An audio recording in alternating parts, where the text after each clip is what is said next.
Pagaliau važiuoja! Pirmoji mano filmo apie Lietuvos pajūrį versija jau sukasi Gradiali viešbutyje milžiniškame 25 metrų pločio ekrane. Tik čia galima pamatyti tokį įspūdingą vaizdą.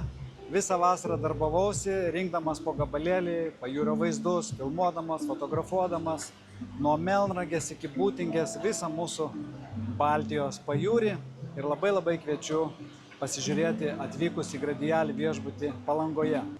Man pačiam tai yra didelis džiaugsmas matyti tokį milžinišką, kokybišką vaizdą, padarytą beveik 10 000 pikselių raiškos ekrane, kur tikrai galima pasimėgauti kiekvieną detalę mūsų nuostabaus lietuviško pajūrio.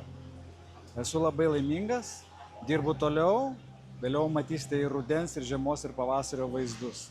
Bet dabar mūsų nuostabių pajūrių galima pasigrožėti atvažiavus į Palangą.